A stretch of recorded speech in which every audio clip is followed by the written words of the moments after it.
What is up, everyone? JD here. I hope you're doing well today. I got an interesting one to check out with you guys. Let's get into it.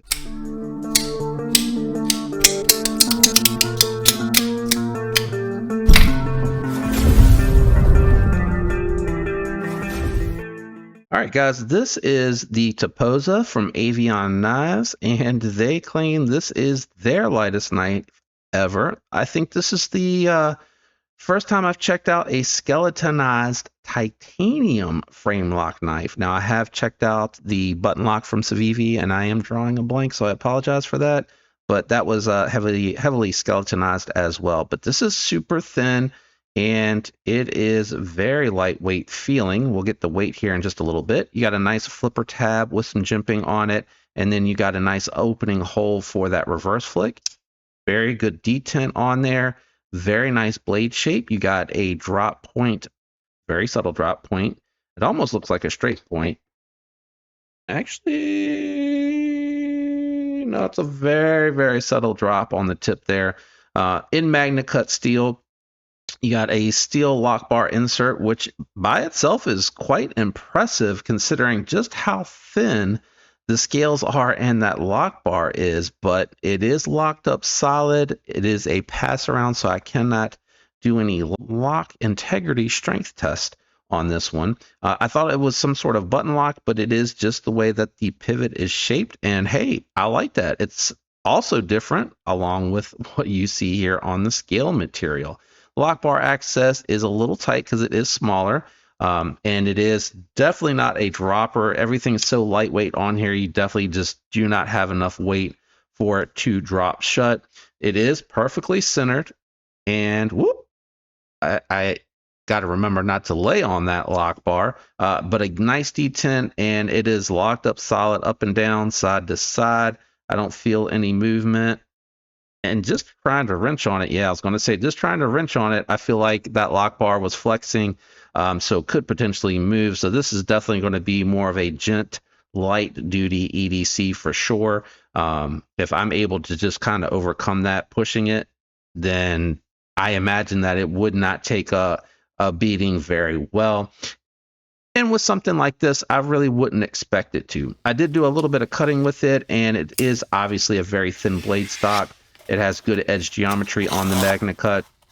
It is a pass around, so I don't really hold anything against it going through that catalog paper, but going through the cardboard, it felt very slicey. It felt like it moved well, but I will also say that it was a little bit of a chore for me, I guess is the best way I can describe it, to go through that cardboard because it is thin, and with larger hands like mine, it was a bit much for me to kind of try to grip onto it. It just felt a little too thin for me. The edges felt a little hot for me.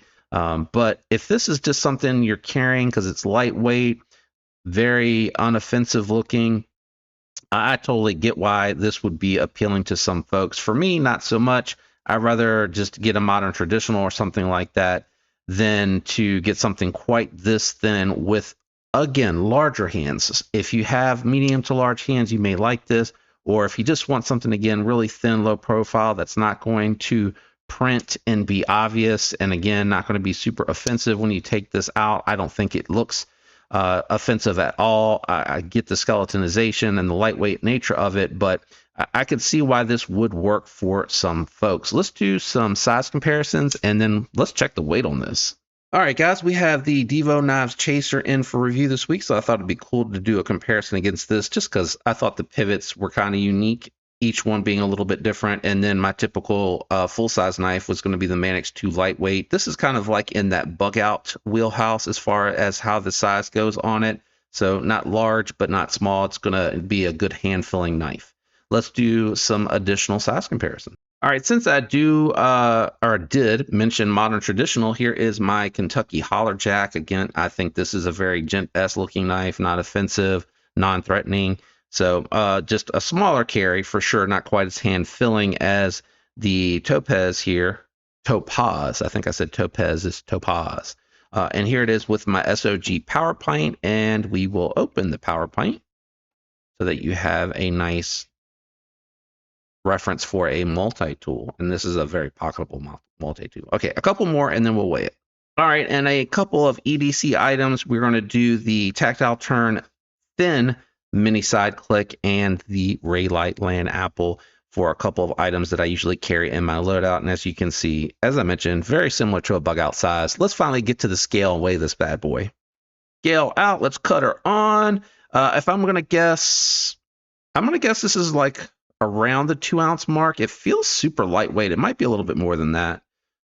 No, coming in at 1.6. So I'm glad I said 2. I am over, but I didn't think it felt particularly heavy. And this is an extremely lightweight knife. This is coming in at bug out weight. Maybe not quite mini bug out, but I think the bug out is 1.8, if I remember correctly. So a very impressive accomplishment for a all titanium construction. If you're looking for something lightweight, this has got you. All right, time for my final thoughts and the impressions for the Topaz.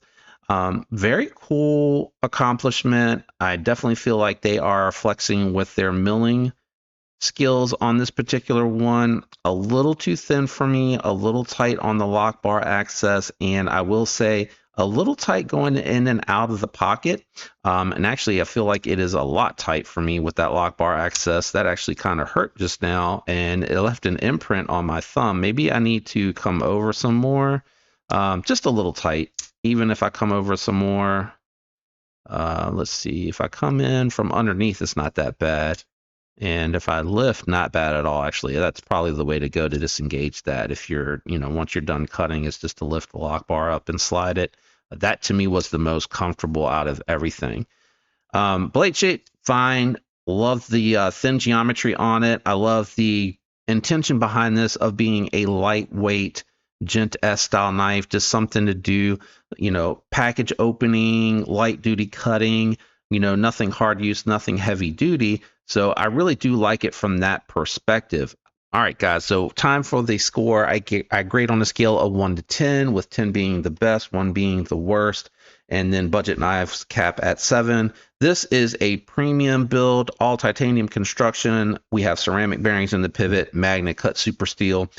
So for me on this particular one, I'm going to go 7.2.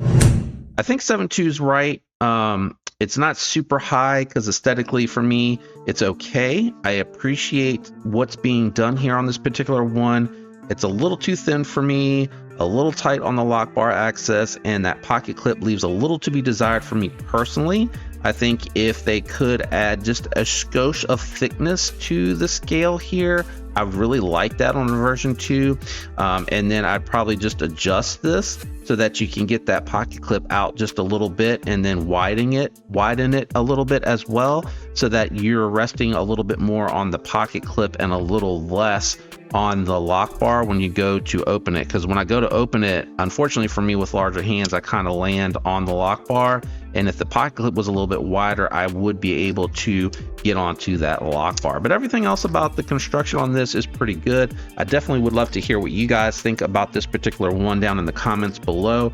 I don't have an affiliate link with them, but I will have it linked for you in case you are interested in this piece. And then if you use any of the affiliate links that I have down below, those definitely help the channel. So thanks to those of you that do that. Special shout out, and thanks to my channel members. I'm out of here, guys. I hope you have a great week, and I will catch you on the next one. Peace.